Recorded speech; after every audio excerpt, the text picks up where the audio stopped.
chemistry of this atmosphere is unlike that of any other.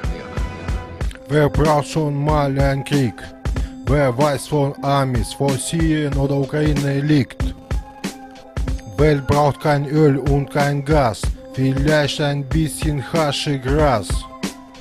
Wie viele Opfer bringt ein Krieg? Warum bricht sich der Verursacher kein Genick? Millionen auf der Flucht, Deutschland kriegt die ganze Flut. Der Verursacher soll die Flüchtlinge aufnehmen oder zumindest das Reichsgold zurückgeben. Wer marschiert schon in ein Land mit Demokratie, wo Koran steht über dem Gesetz? Das ist utopische Partie. Der Koran duldet keine Demokratie. Die Regierung schafft man ab. Das, was kommt, ist Vakuum. Denke ich, warum? Kommt ein Army in das Land, wo man braucht viel mehr Verstand. Viele Städte sind zerstört.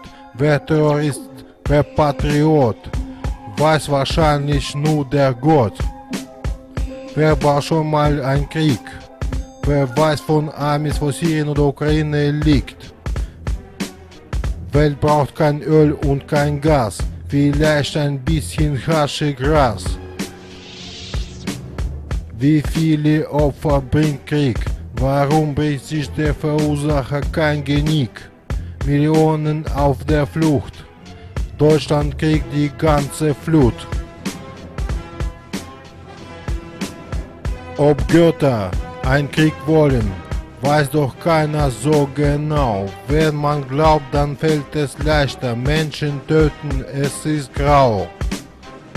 Gott versteckt sich im Gehirn, wie in der Lampe Märchen-Djinn.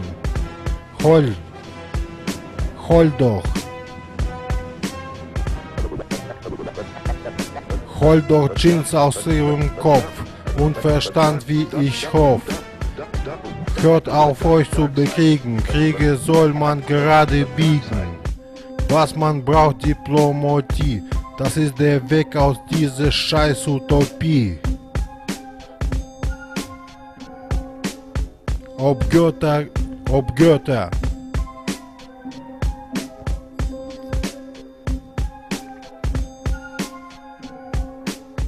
Ob Götter einen Krieg wollen, weiß doch niemand genau.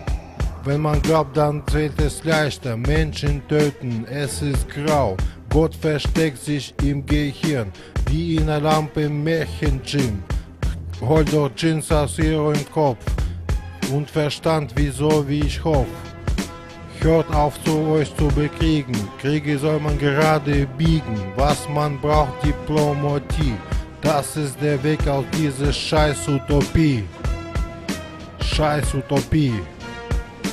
Was man braucht, ein bisschen Gras und kein Öl und kein Gas und kein Öl und kein Gas und kein Öl und kein Gas.